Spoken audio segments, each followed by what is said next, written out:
जय झूलेलाल दोस्तों। खटाइण ठाहिणी हूंदी आहे त उन में सभिनी खां पहिरियों पवंदो आहे खटाइण जो मसालो। त अॼु मां तव्हांखे ॿुधाईंदसि खटाइण जो मसालो घर में कीअं ठाहिजे, उन में कहिड़ियूं कहिड़ियूं शयूं पवंदियूं आहिनि जंहिंमां असां अलॻि अलॻि क़िस्म जूं खटाइणूं ठाहियूं। जय झूलेलाल दोस्तों, मां मुस्कान आहूजा और तव्हांजो स्वागत आहे मुंहिंजे चैनल हुनर मुस्कान का सिंधी ते। इहो उहो चैनल आहे जंहिं ते सिंधियत सां रिलेटेड सभु वीडियोस मां अपलोड कंदी आहियां, चाहे उहो सिंधी खाधो हुजे, सिंधी ट्रेडिशन हुजे, सिंधी कल्चर हुजे। हिकु हिकु वीडियो मुंहिंजे चैनल ते अवेलेबल आहे, त तव्हां ज़रूर ॾिसजो और पंहिंजे माइटनि और दोस्तनि ताईं इहो वीडियो ज़रूर पहुचाइजो त हुनर मुस्कान का चैनल ते इहे वीडियोस अवेलेबल आहिनि। अचो त वीडियो शुरू था कयूं पिया।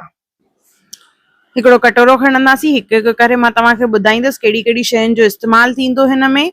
त सभिनी खां पहिरियों मां हिते खया आहिनि कश्मीरी ॻाढ़ा मिर्च, लॻभॻि 2 खां 3 चमचा। उन खां पोइ 1 चमचो जीरो, 1 चमचो सौंफ,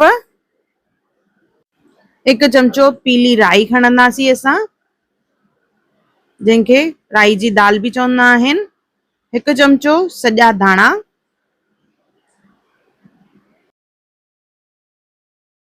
अधु चमचो हिते कारा तिर विझंदासीं।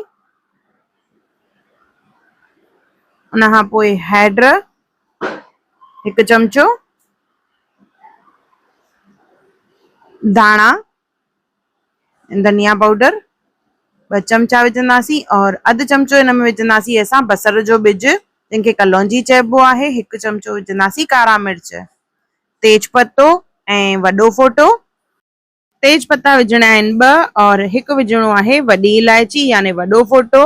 उन खां पोइ असां हिन में विझंदासीं लूणु अधु चमचे जे क़रीब। इन्हनि सभिनी शयुनि खे चङी तरह मिक्स कंदासीं। ॾिसो, मिक्स करण खां पोइ इहो असांजो खटाइण जो मसालो तयार थी वियो आहे। इन मां असां केतिरियूं ई खटाइणूं ठाहे सघंदा आहियूं। खटी मिठी खटाइण हुजे, चाहे असांखे अंबड़ियुनि जी खटाइण ठाहिणी हुजे, गजर जी खटाइण ठाहिणी हुजे, त सभिनी खटाइणनि में इन ई मसाले जो इस्तेमालु थींदो। इहो मसालो असां ठाहे रखूं, इहो भाॼियुनि में बि यूज़ थींदो आहे। इहो आहे असांजो सिंधी खटाइण जो मसालो। इन जी रेसिपी मां पंहिंजे चैनल ते विधी आहे, त अंबड़ियुनि जी खटाइण कीअं ठाहिजे या गजर जी खटाइण कीअं ठाहिजे, त उहो बि ज़रूर ॾिसजो, लिंक डिस्क्रिप्शन बॉक्स में आहे। अगर तव्हांखे मुंहिंजी वीडियो पसंद आई हुजे त उनखे लाइक कजो, शेयर कजो और सब्सक्राइब कजो। फेसबुक और इंस्टाग्राम ते मूंखे ज़रूर फॉलो कजो और मुंहिंजो वीडियो ॾिसण लाइ धन्यवाद। जय झूलेलाल।